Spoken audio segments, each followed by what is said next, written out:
If you've ever fallen down one of those late-night YouTube rabbit holes, the kind where one clip leads to another until suddenly it's 2 a.m., there's a good chance you've stumbled across old Tonight Show moments. And if you have, you already know there are interviews. And then there are the interviews Johnny Carson had to survive. For 3 decades, he ruled late night like a man who could keep everything perfectly under control until the nights when his guests arrived in a condition that made under control feel like an impossible dream. It's almost strange to imagine now in a world where publicists hover like security guards and every slip-up is instantly uploaded, mimed, and dissected. Back then, guests sometimes strolled into NBC's Burbank studio already warmed up from whatever they'd been drinking beforehand. And when that happened on live television, chaos. Delicious, unforgettable chaos followed. There's something hypnotic about watching those moments. Not because celebrities were slurring their way through interviews, but because you got to see what happened when the mask slipped and Carson had to think faster, pivot harder, and charm his way through situations nobody could have rehearsed. Sometimes he did it with grace, sometimes with a smile that tried very hard to hide his frustration, but always with a wit sharp enough to cut through even the foggiest guest haze. So picture this. You're settling in for a countdown of the 8 most famously inebriated visitors ever to shuffle onto that Tonight Show stage. The moments NBC executives probably prayed viewers would forget. The moments viewers absolutely didn't. And none of them hit quite like Truman Capote. When he walked out in 1980, it was as if his legs were having a private argument about which direction to move in. This was Truman Capote, the brilliant mind behind In Cold Blood.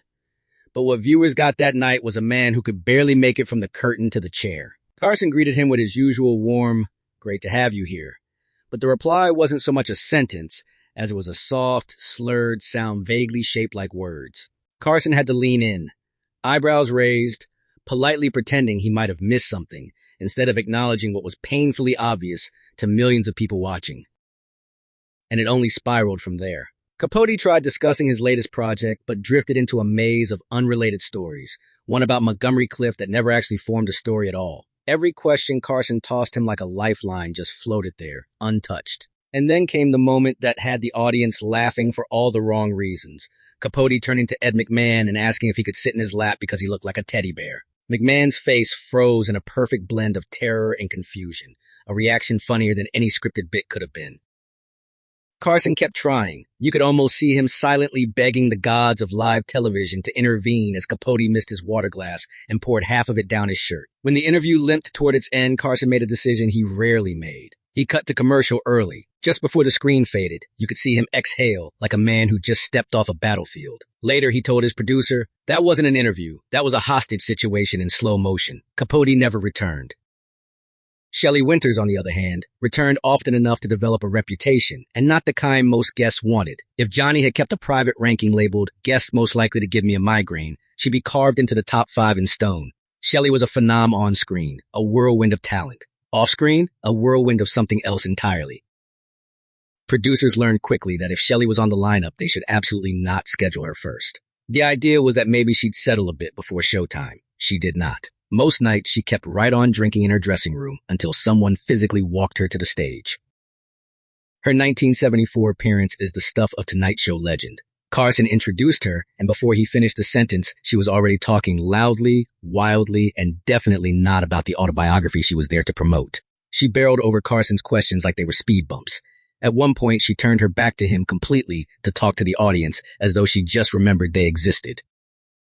And when a young actor joined the couch, she latched onto him like he was the long-lost love of her life, placing a hand on his knee and announcing to millions of people that his movie wasn't very good, but at least he was pretty to look at. The poor guy had no idea where to look. Carson, usually the calmest man alive, looked ready to chew through the arm of his chair.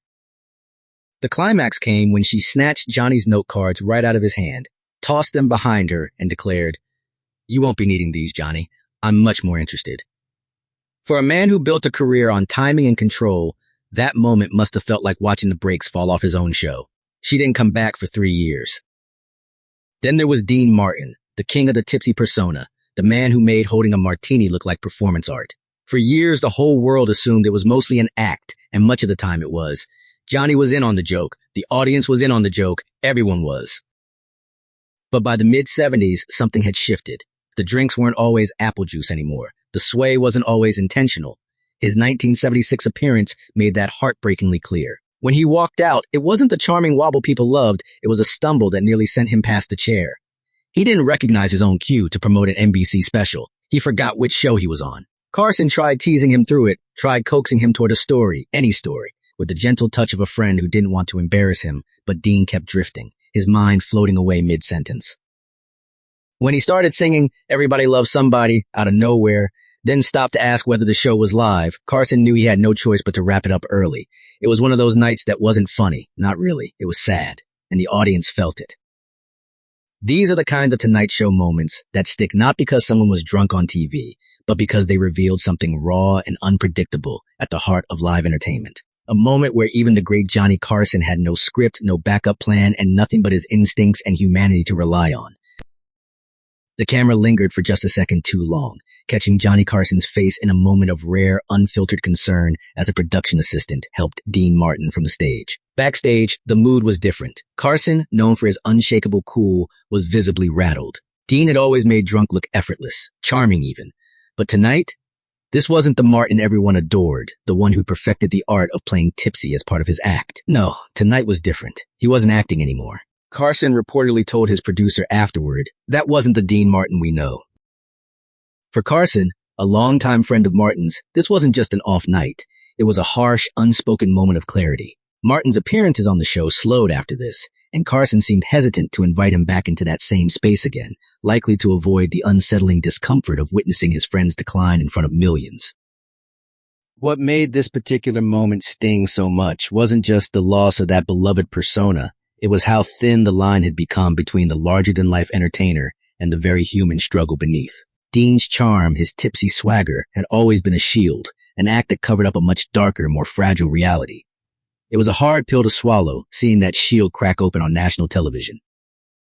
And then came Raymond Burr, the very image of unwavering composure, who saw his own fall from grace in front of millions on The Tonight Show in 1970. As Perry Mason, Burr had been the definition of dignity, a stalwart figure in a world of moral ambiguity. But when he walked on stage that night, it was a sharp, startling contrast to the man who'd always held his ground in the courtroom.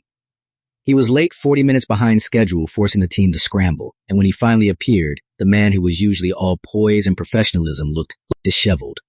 Tie crooked, hair untidy, his skin flushed, his movements sluggish. Carson tried to open the conversation with an easy question, but Burr seemed to ignore it, diving straight into a passionate discussion about orchids. A rambling, off-the-rails monologue that veered in every direction but the one that made sense. Carson, ever the professional, attempted to steer him back to his career, but Burr wasn't having it. At one point, when asked about his iconic role as Perry Mason, Burr, wide-eyed, turned to Carson and asked, "What did you say your name was again?" Imagine that for a moment. A man who had been one of the most famous faces in America, who embodied moral clarity and reliability, couldn't even remember the name of the host sitting in front of him. The tension was palpable. Carson, showing a rare moment of vulnerability, took Burr's hand with a grin and said, "Johnny Carson, pleasure to meet you, Mr. Burr." His quick-witted recovery became one of those rare moments where you could see the magic of live television unfold in real time.